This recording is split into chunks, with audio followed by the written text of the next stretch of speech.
ओम शांति। आज के साकार महावाक्य हैं 21 सितंबर के। मीठे बच्चे, संगम पर तुम्हें प्यार का सागर बाप प्यार का ही वर्षा देते हैं, इसीलिए तुम सबको प्यार दो, गुस्सा मत करो। आज का प्रश्न, अपने रजिस्टर को ठीक रखने के लिए बाबा ने तुम्हें कौन सा रास्ता बताया है? उत्तर है, प्यार का ही रास्ता बाबा तुम्हें बतलाते हैं, श्रीमत देते हैं। बच्चे, हर एक के साथ प्यार से चलो, किसी को भी दुख ना दो। कर्म इंद्रियों से कभी भी कोई उल्टा कर्म नहीं करो। सदा यही जांच करो कि मेरे में कोई आसुरी गुण तो नहीं है, मूडी तो नहीं हूँ, कोई बात में बिगड़ता तो नहीं हूँ। गीत आज का ये वक्त जा रहा है। ओम शांति। मीठे मीठे रूहानी बच्चों ने गीत सुना। दिन प्रतिदिन अपना घर अथवा मंजिल नज़दीक होती जाती है। अब जो कुछ श्रीमत कहती है उसमें गफलत ना करो। बाप का डायरेक्शन मिलता है कि सबको मैसेज पहुंचाओ। बच्चे जानते हैं लाखों करोड़ों को ये मैसेज देना है, फिर कोई समय भी आ जाएंगे। जब बहुत हो जाएंगे तो बहुतों को मैसेज देंगे। बाप का मैसेज मिलना तो सबको है। मैसेज है बहुत सहज, सिर्फ बोलो, अपने को आत्मा समझो, बाबा को याद करो और कोई भी कर्म इंद्रियों से मनसा वाचा कर्मना कोई बुरा काम नहीं करना है। पहले मनसा में आता है तब वाचा में आता है ना। कोई भी विकार पहले तो मन में थॉट आता है ना, फिर वो वाणी से होता है, फिर व्यवहार द्वारा दिखाई देता है। अभी तुमको राइट रॉन्ग समझने की बुद्धि चाहिए। ये पुण्य का काम है, ये करना चाहिए। दिल में संकल्प आता है गुस्सा करें।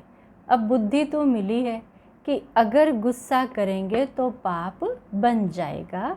बाबा को याद करने से पुण्य आत्मा बन जाएंगे। ये नहीं कि गुस्सा करेंगे तो पाप बनेगा और गुस्सा करने के बाद फिर बाबा को याद कर लें ताकि पुण्य बन जाए। इसीलिए बाबा ये नहीं कह रहे गुस्से से पाप बनेगा, अच्छे कर्मों से पुण्य बनेगा। इसलिए ऐसे नहीं कि अच्छा अभी हुआ फिर नहीं करेंगे, ऐसे फिर करते रहने से आदत पड़ती जाएगी। मनुष्य ऐसा कर्म करते हैं तो समझते हैं ये पाप नहीं है, विकार को पाप नहीं समझते। अभी बाबा ने बताया है ये बड़े से बड़ा पाप है, इस पर जीत पाना है और सबको बाबा का मैसेज देना है कि बाप कहते मुझे याद करो, मौत सामने खड़ा है। जब कोई मरने पर होते हैं तो उनको कहते हैं गॉड फादर को याद करो, रिमेंबर गॉड फादर। कहते हैं ना, राम राम कहो, भगवान को याद करना सिखाते हैं। जब कोई मरने पर होते हैं तो ऐसा किया जाता है। अब सोचो सारी उम्र किसी ने याद किया नहीं और अंत में उसे याद कराते हैं तो ज़ुबान भी काम नहीं करती। कहते हैं राम राम, वो बोलते हैं राम नाम, है ना। इसलिए बाबा कहते हैं कि ऐसा कराया जाता है। वे समझते हैं ऐसा करने से फिर गॉड फादर के पास चले जाते हैं, परंतु वे लोग ये तो जानते ही नहीं हैं कि गॉड फादर को याद करने से क्या होगा, कहाँ जाएंगे। आत्मा एक शरीर छोड़ के दूसरा लेती है। गॉड फादर के पास तो कोई भी जा ना सके। तो अब तुम बच्चों को अविनाशी बाप की अविनाशी याद रहनी चाहिए।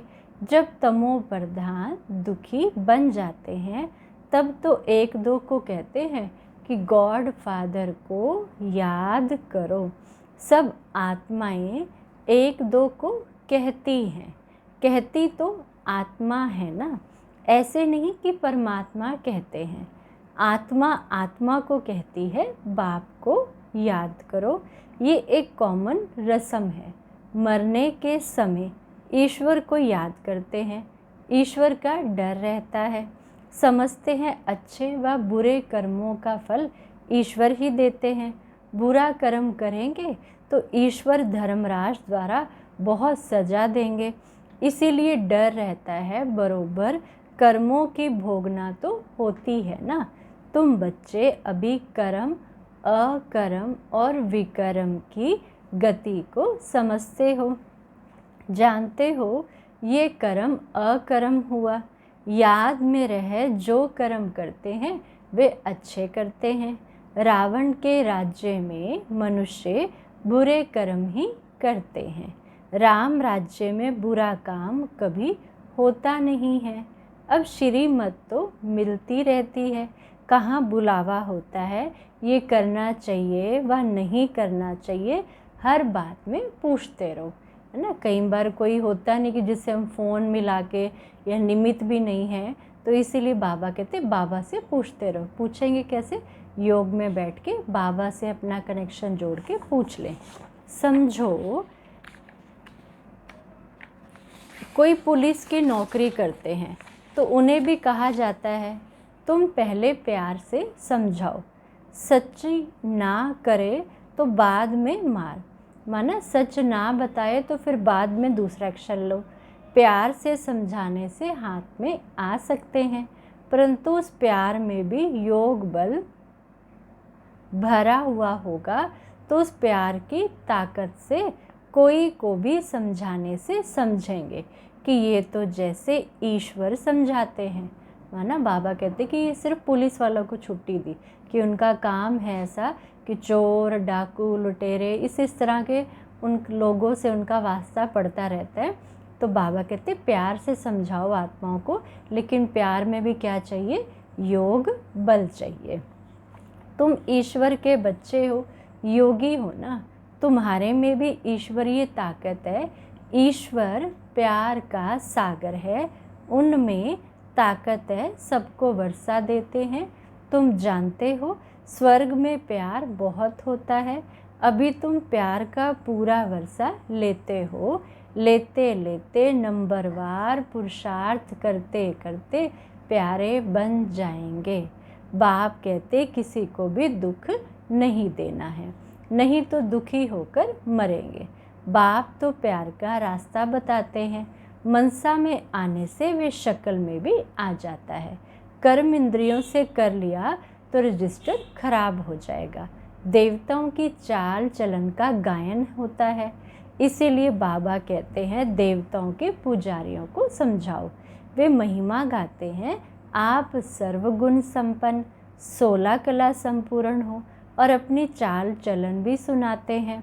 फिर देव मूर्तियों के आगे जाके कहते भी तो है ना, हम मूर्ख हैं, खल, कामी, पापी, ऐसी बातें कहते हैं। बाबा कहते हैं एक तरफ उनको कहते हैं 16 कला, और फिर अपनी चाल चलन सुनाते हैं। तो उनको समझाओ तुम ऐसे थे, अब नहीं हो, फिर तुम्हें ऐसा बनना ज़रूर है। तुमको ऐसा देवता बनना है तो अपनी चाल ऐसी रखो, तो तुम ये बन जाएंगे। अपनी जांच करनी है। हम संपूर्ण निर्विकारी हैं, हमारे में कोई आसुरी गुण तो नहीं है, कोई बात में बिगड़ता तो नहीं हूँ, मूडी तो नहीं बनता हूँ। अनेक बार तुमने पुरुषार्थ किया है। बाप कहते तुमको ऐसा बनना है, बनाने वाला भी हाजिर है। कहते हैं कल्प कल्प तुमको ऐसा बनाता हूँ। कल्प पहले जिन्होंने ज्ञान लिया है वे ज़रूर आकर लेंगे। पुरुषार्थ भी कराया जाता है, फिर बेफिक्र भी रहते हैं। बाबा कहते ड्रामा की नूंद ही ऐसी है। कई कहते हैं ड्रामा में नूंद होगी तो ज़रूर करेंगे, अच्छा चाट होगा तो ड्रामा कराएगा। समझा जाता है उनकी तकदीर में नहीं है, यानी वो सब कुछ ड्रामा पे छोड़ देते हैं। और बाबा क्या कहते हैं, पहले पुरुषार्थ फिर ड्रामा। पहले पहले भी एक ऐसे बिगड़ा था, कहता तकदीर में नहीं था, बोला ड्रामा में होगा तो ड्रामा हमको पुरुषार्थ कराएगा, बस छोड़ दिया। ऐसे तुमको भी बहुत मिलते हैं, है ना। देखो घर में सब चीज़ें हैं, खाने पीने पहने, हम सोचेंगे ड्रामा में होगा तो रोटी मिल जाएगी, अब दाल अपने आप तो कुकर में जाके पक नहीं जाएगी, डब्बे से तो निकालनी पड़ेगी ना, पकानी तो पड़ेगी ना, बनानी तो पड़ेगी, और फिर उसके बाद कटोरी में डाल के मुंह तक चम्मच ले जाना पड़ेगा। हम सोचे ड्रामा में होगा तो दाल मुंह तक चली जाएगी, कैसे जाएगी? ड्रामा करने के लिए पुरुषार्थ करना पड़ेगा। बाबा कहते ऐसा कहते हैं, तुम्हारा एम ऑब्जेक्ट तो ये खड़ा है, बैच तो तुम्हारे पास है। जैसे अपना पोता मेल देखते हो तो बैच को भी देखो और अपनी चाल चलन को भी देखो। ऐसा ना हो घर में है, ऑनलाइन मुरली सुन रहे हैं और सारा दिन बैच ही ना लगाते हो। इसलिए बाबा कह रहा है कभी भी क्रिमिनल आंखें ना हो, मुख से कोई इविल बात ना निकले, इविल बोलने वाला ही नहीं होगा तो कान सुनेंगे कैसे? सतयुग में सब दैवी गुण वाले होते हैं। बाबा कहते मुख से कोई इविल बात ना निकले, इविल बोलने वाला ही नहीं होगा तो कान सुनेंगे कैसे? सतयुग में सब दैवी गुण वाले होते हैं, इविल कोई बात ही नहीं है। इन्होंने भी तो प्रारब्ध बाप द्वारा ही पाई है। ये तो सबको बोलो कि बाप को याद करो तो विक्रम विनाश हो जाएंगे। इसमें नुकसान की तो कोई बात ही नहीं है। संस्कार आत्मा लेके जाती है। सन्यासी होगा तो फिर सन्यास धर्म में आ जाएगा। झाड़ तो उनका बढ़ता रहता है।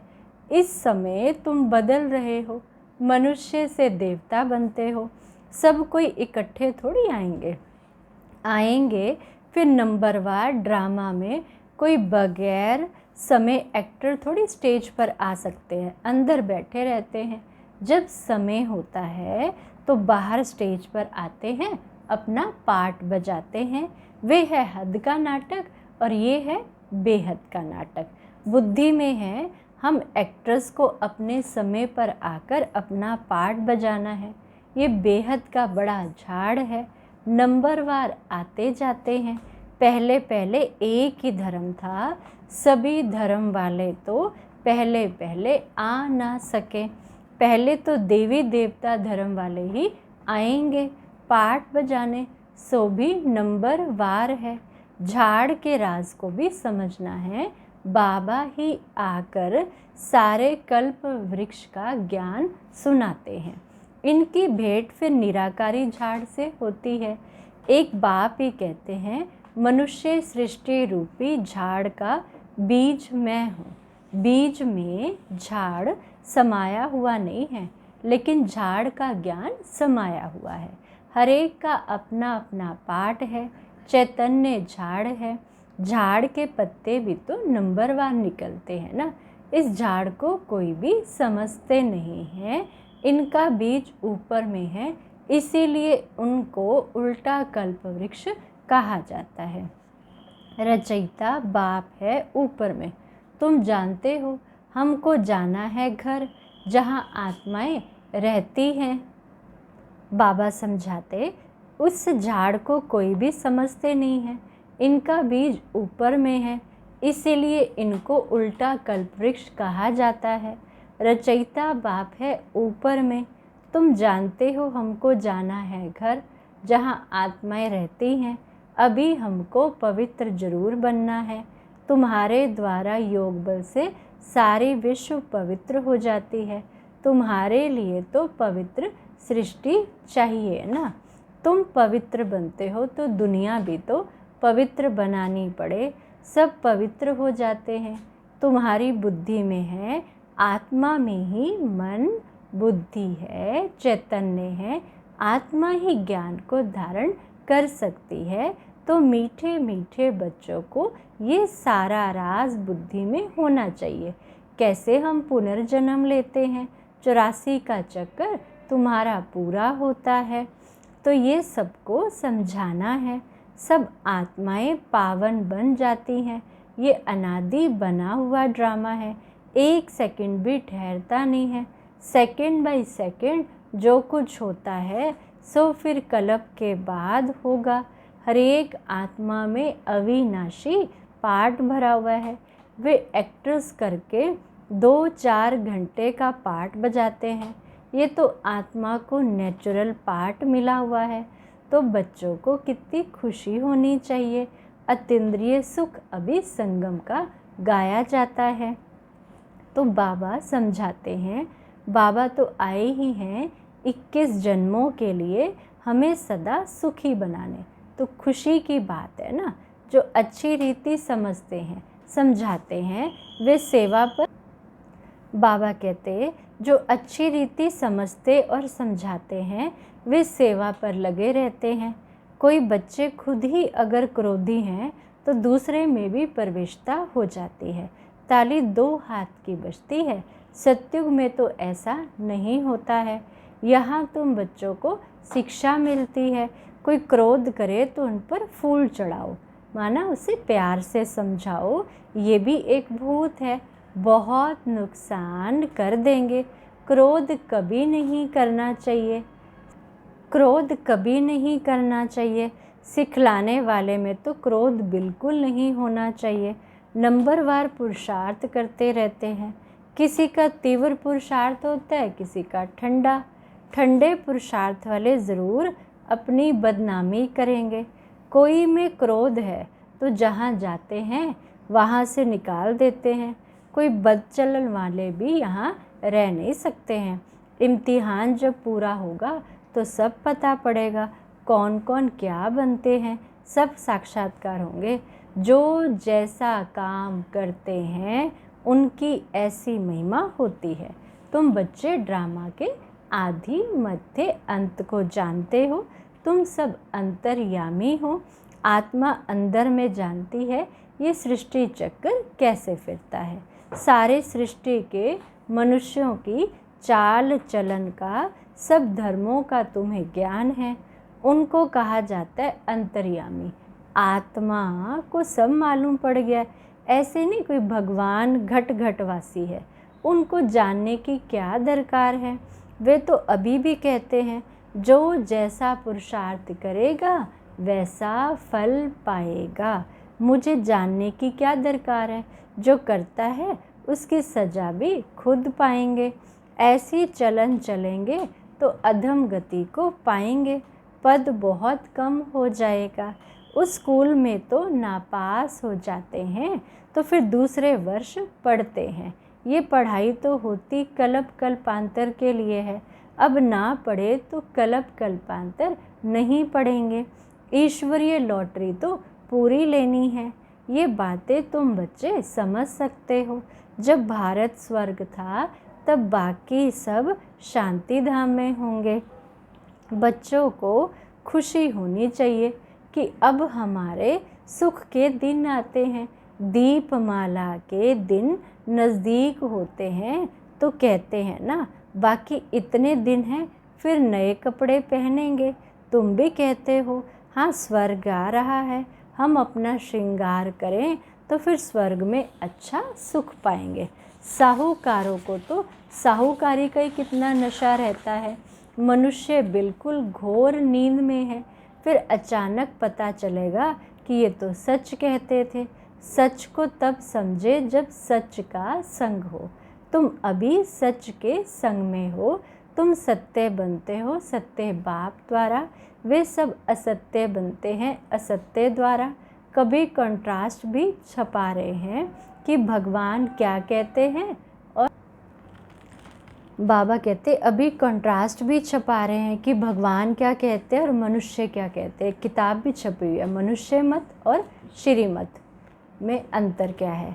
मैगज़ीन में भी डाल सकते हैं, मैगज़ीन में भी डाल। आखिरीन विजय तो तुम्हारी है।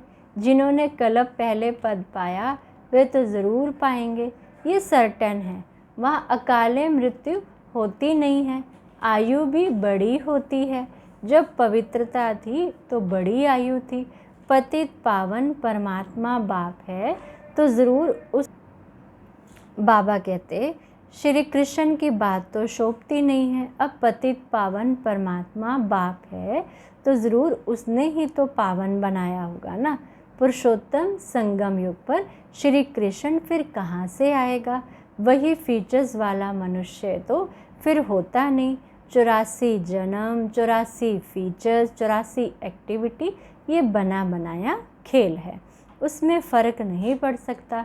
ड्रामा देखो कैसा वंडरफुल है। आत्मा छोटी बिंदी, उसमें अनादि पाठ भरा हुआ है। इसको कुदरत कहा जाता है।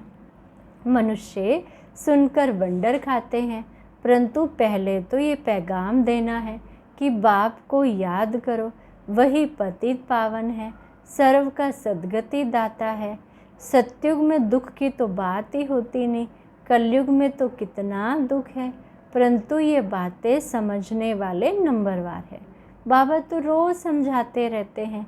तुम बच्चे जानते हो शिव बाबा आया हुआ है हमको पढ़ाने, फिर साथ ले जाएंगे। साथ में रहने वालों से भी बांधेलियाँ ज़्यादा याद करती हैं, वे ऊंच पद पा सकती हैं। ये भी समझ की बात है। बाबा की याद में बहुत तड़पती हैं। बाबा कहते बच्चे याद की यात्रा में रहो, दैवी गुण भी धारण करो तो बंधन भी कटते जाएंगे, पाप का घड़ा खत्म हो जाएगा। अच्छा मीठे मीठे मीठे मीठे सिकिलदे बच्चों प्रति माता पिता बाप दादा का याद प्यार और गुड मॉर्निंग। रूहानी बाप की रूहानी बच्चों को नमस्ते जी। रूहानी बच्चों की रूहानी बाप दादा को नमस्ते जी, नमस्ते जी। गुड मॉर्निंग बाबा, शुक्रिया बाबा, वाह बाबा वाह। आज धारणा का पहला पॉइंट, अपनी चाल चलन देवताओं जैसी बनानी है। कोई भी इविल बोल मुख से नहीं बोलने हैं। ये आंखें कभी क्रिमिनल ना हो। दूसरा, क्रोध का भूत बहुत नुकसान करता है। ताली दो हाथ से बजती है, इसीलिए कोई क्रोध करे तो किनारा कर लेना है, उन्हें प्यार से समझाना है। वरदान, अव्यक्त रूप की साधना द्वारा पावरफुल वायुमंडल बनाने वाले अव्यक्त फरिश्ता भव। बाबा कहते वायुमंडल को पावरफुल बनाने का साधन है अपने अव्यक्त स्वरूप की साधना। इसका बार बार अटेंशन रहे, क्योंकि जिस बात की साधना की जाती है ना, और उसी बात का ध्यान रहता है, तो अव्यक्त रूप की साधना माना बार बार अटेंशन की तपस्या चाहिए। इसीलिए अव्यक्त फरिश्ता भव के वरदान को स्मृति में रख शक्तिशाली वायुमंडल बनाने की तपस्या करो, तो आपके सामने जो भी आएगा वे व्यक्त और व्यर्थ बातों से परे हो जाएगा। माना बाबा कहते इतनी पावरफुल आपकी स्थिति हो कि कोई भी आपके सामने आए वो व्यक्त भाव साधारण और व्यर्थ से उसकी बुद्धि भी परी हो जाए। स्लोगन है, सर्वशक्तिवान बाप को प्रत्यक्ष करने के लिए एकाग्रता की शक्ति को बढ़ाओ।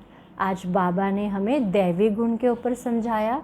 क्रोध नहीं करना है, तूफान मनसा में आते हैं, इसलिए मनसा की संभाल करनी है।